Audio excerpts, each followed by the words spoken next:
Hi, everyone. Welcome to our weekly Monday night Team Fireball call. So glad y'all could join us. And if you're watching the replay or on Facebook, welcome, welcome. We love having you guys. We do this for y'all. We prepare these things and we do it for you guys. So we just hope that that y'all love it and you get some value out of it. First, I want to share how the distributors who have gotten new customers this week. And there's only two of you. Jenny Field, congratulations, and Hillary Franklin. Congratulations, you guys. It's doing the do, and we want to recognize you when you're doing the do and you're getting the people coming in. Fabulous job.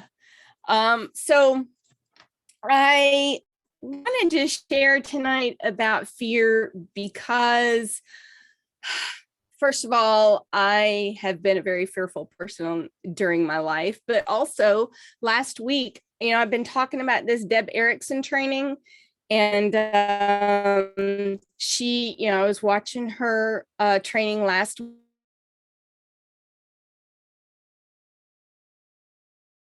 week, mentioned some perk up, and I said, whoa, I had to stop. I had to rewind and listen again and take better notes.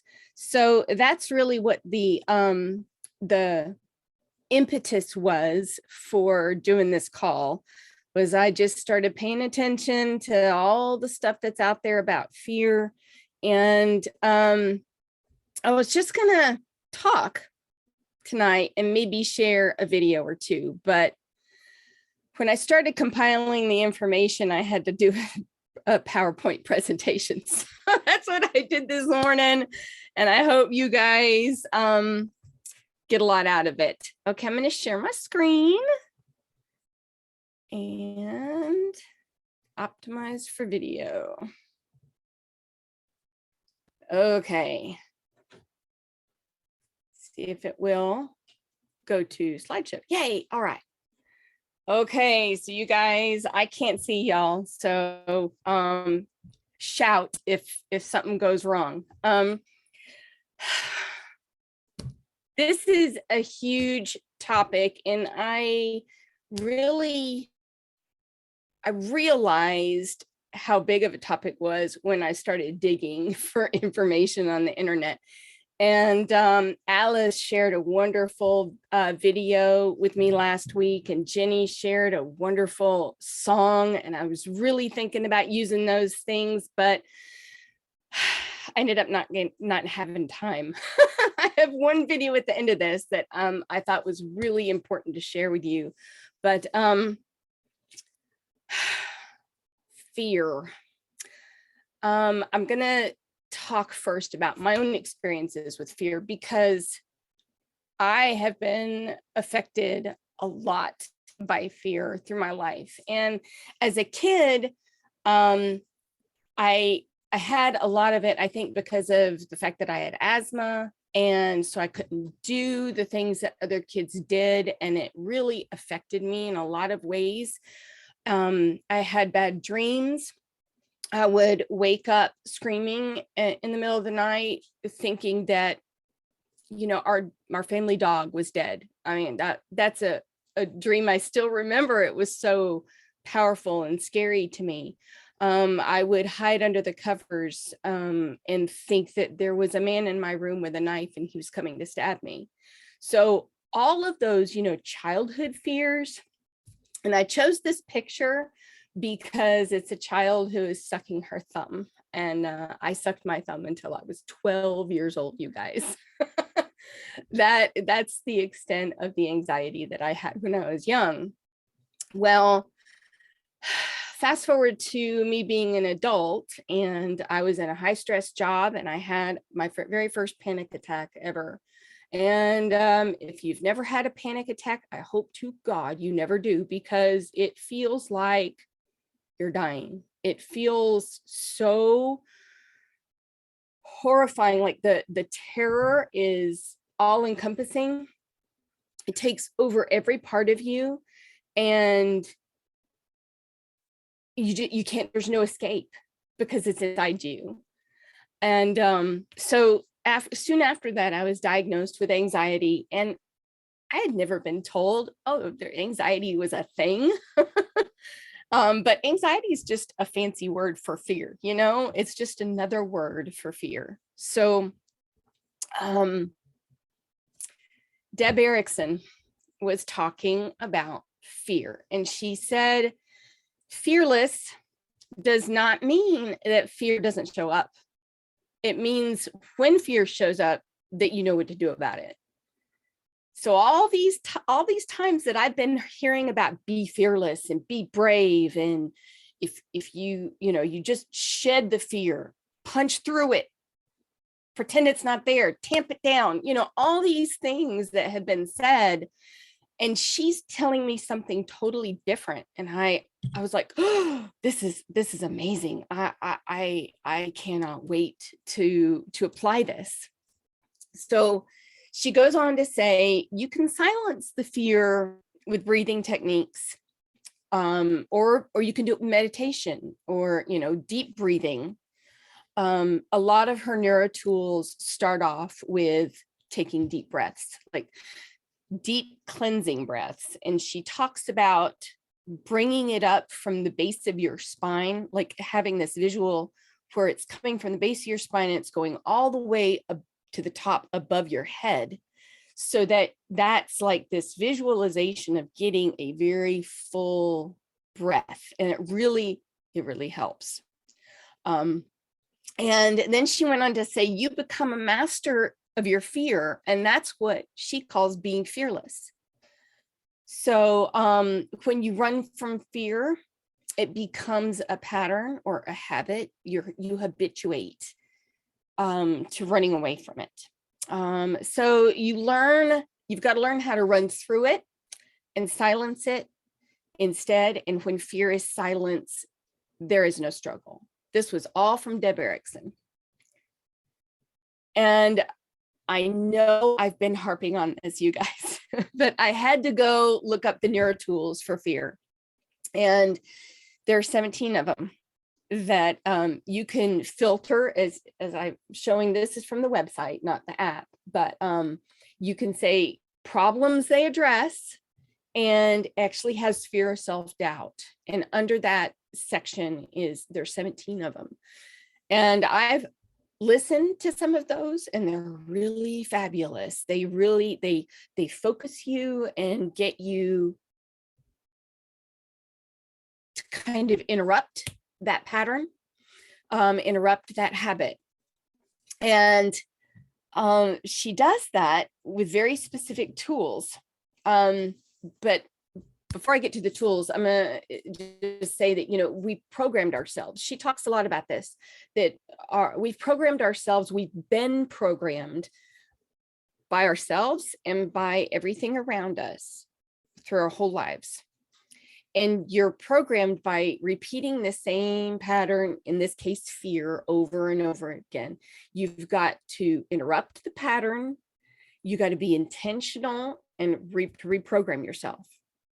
And we can reprogram ourselves because we did it once before. That was our original programming, right? So if you react to something with fear and you avoid it because you're fearful, that's your programming. And you just have to be intentional about changing that programming. So she talks about neuro tools, but there are other ways to do it. You can do whatever way works for you, whether you're doing meditation or the neuro tools or breathing techniques or a visualization. Have you ever heard the visualization of going to your happy place? That's supposed to be a pattern interrupter. So the pattern interrupt process that Deb talks about is pattern interrupt, and then you pivot, and then you anchor the new behavior. And She doesn't just have these pictures. She wants you to print them out and put them on a stick and put them in front of your face and say, stop, stop, stop, and leave it. And then yes, for your new behavior. And these guys, these are so powerful. If any of you are using, I know Sunshine and Jenny, y'all are using Deb, but these things, if you haven't actually printed them out and put them onto a stick and start using them, they are really amazing, powerful tools. And if you guys, if you don't have these, just shoot me a message. I'll be happy to share with you the PDF. Because it's really super helpful. And it's that's like the principle behind that is that you're doing visual with these, and your auditory, like telling yourself, as well as your thought process. So it's a multimedia power there to change you. So I did other reading too. I've got this wonderful little book by Emma Gannon, had it for a long time, and it's called Sabotage: How to Get Out of Your Own Way. And she talks about fear in here also. And she says, fearless people are psychopaths. So I have come to embrace fear. Fear can come along for the ride, but it's not allowed to get in the way. And further on, she quotes Daisy Buchanan, author, who said, it's dark and scary and horrible, whatever it is, but you can't go under, you can't go over, you've got to go through. The more uncomfortable it feels, the more it has to teach you. And that is a concept that I've heard multiple times from multiple sources. And it's a scary thought that if you're afraid of it, that means that you got to do it. I don't want to. But you have to. It's like going through to conquer your fear. Years ago now, I guess it was. I can't remember how many years we've been doing these calls. But the first time I was asked to do it, I was terrified. I'm pretty sure I stammered through the whole call and I was shaking like a leaf. I'm shaking now, but I was shaking like a leaf worse the very first time I did this. And now I feel a lot more comfortable than I ever felt before with talking to people, and even being in front of a room, scary, but that's easier to me than doing this, which doesn't make any sense, I know. But it's the pattern interrupt. I've put myself into this habit of being able to do this over and over and over again, being forced to do this over and over and over again. And now the fear is not as great. So one more thing in my little bit of research was this TED Talk by Trevor Reagan. And if you guys are into TED Talks, they can be really powerful things to watch. And this one was only 17 minutes. So if you want to look it up and go check it out, do, because it's very good.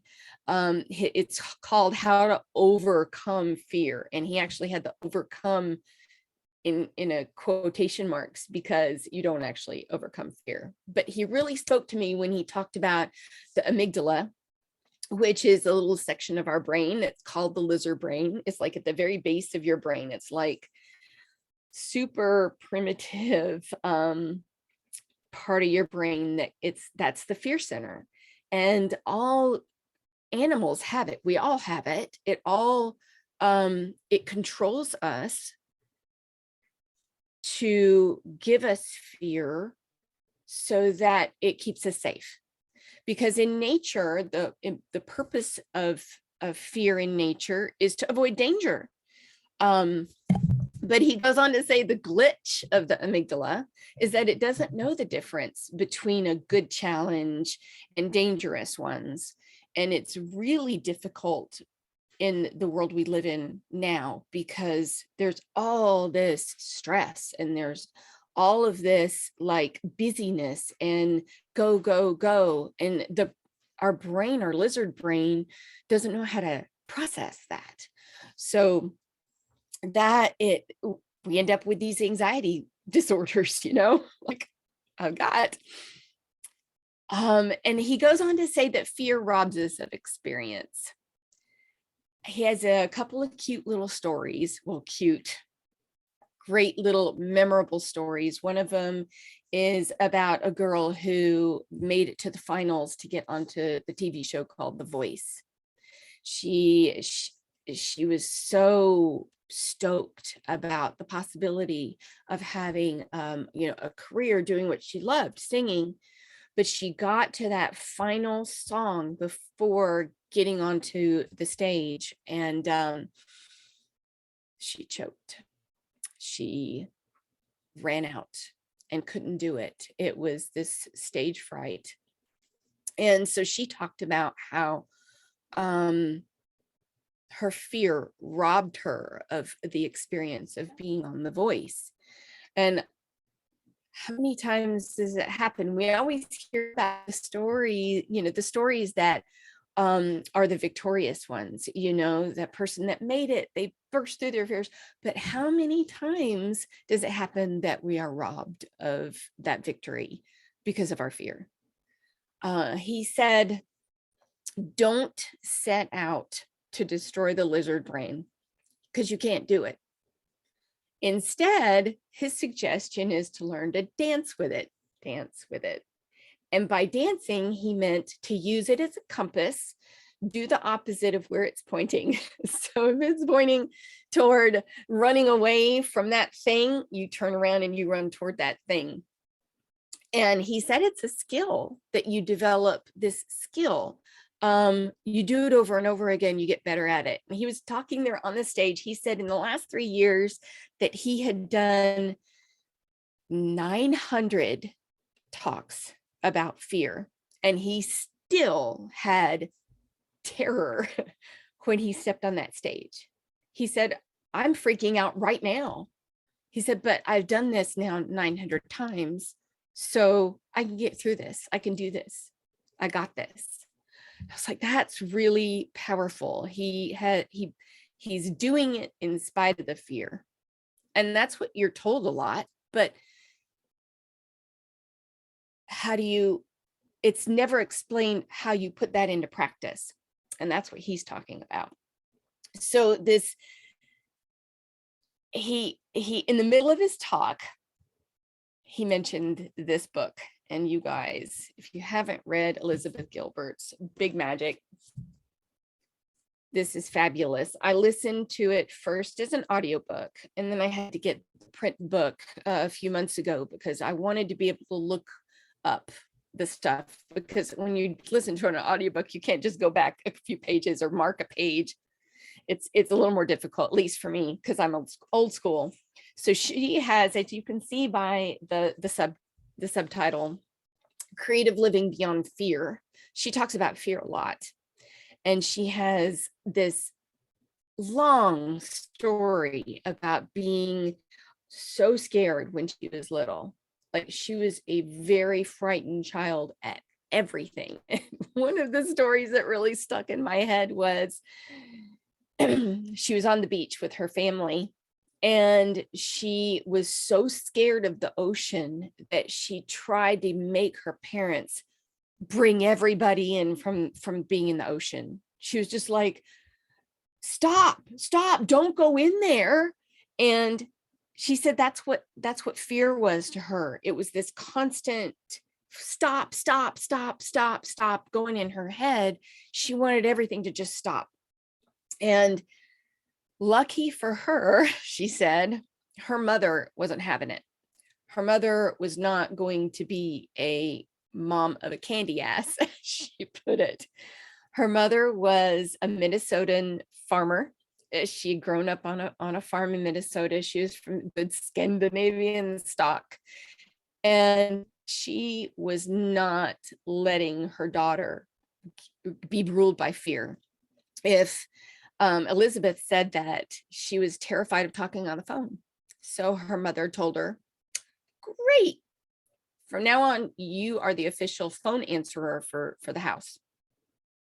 So all those little things, added up. And finally, she realized when she was a teenager that fear is boring. She has a whole chapter. It's called that. Fear is boring. And she decided that she wasn't going to be ruled by fear anymore. And even though she's the whole book is about being creative and having the creative process, I really feel like it applies to network marketing. It applies to life in general. And so everyone should read that. They should read it. It's really a magical book, big magic. But she talks about how she makes space for her fear. She doesn't try to kill it off. She doesn't try to tamp it down. She doesn't try to ignore it. She just makes space for it. And she said it's amazing what happens is that she says, it seems to me that the less I fight my fear, the less it fights back. And it was in being on YouTube today when Trevor mentioned big magic and her letter to fear that's in the book. I thought I was going to read it to you, but I've already been talking way too long. So I found an adorable animation of her letter to fear, and that's next. I'm going to share with you.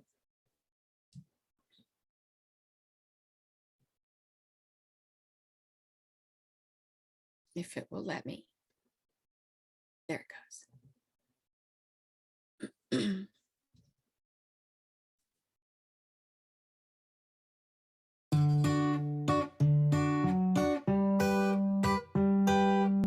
Dearest Fear, Uh-oh, can you hear Creativity and I are about to go on a road trip together. I understand you'll be joining us because you always do. I acknowledge that you believe you have an important job to do in my life and that you take your job seriously. Shoot. Let's try it again. It worked. I could hear it. It was great. Oh, it was good. Okay. good. Okay. Thank you. Dearest Fear, Creativity and I are about to go on a road trip together. I understand you'll be joining us because you always do. I acknowledge that you believe you have an important job to do in my life and that you take your job seriously. Apparently your job is to induce complete panic whenever I'm about to do anything interesting, and may I say you are superb at your job. So by all means, keep doing your job if you feel you must. But I will also be doing my job on this road trip, which is to work hard and stay focused. And Creativity will be doing its job, which is to remain stimulating and inspiring. There's plenty of room in this vehicle for all of us, so make yourself at home. But understand this, Creativity and I are the only ones who will be making any decisions along the way. You're allowed to have a seat, and you're allowed to have a voice, but you are not allowed to have a vote. You're not allowed to touch the road maps, you're not allowed to suggest detours, you're not allowed to fiddle with the temperature. Dude, you are not even allowed to touch the radio. But above all else, my dear old familiar friend, you are absolutely forbidden to drive.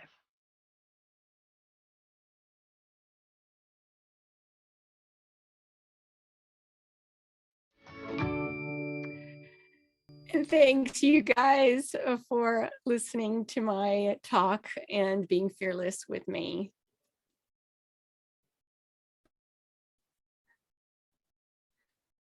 All right, that's it. Thanks so much, y'all.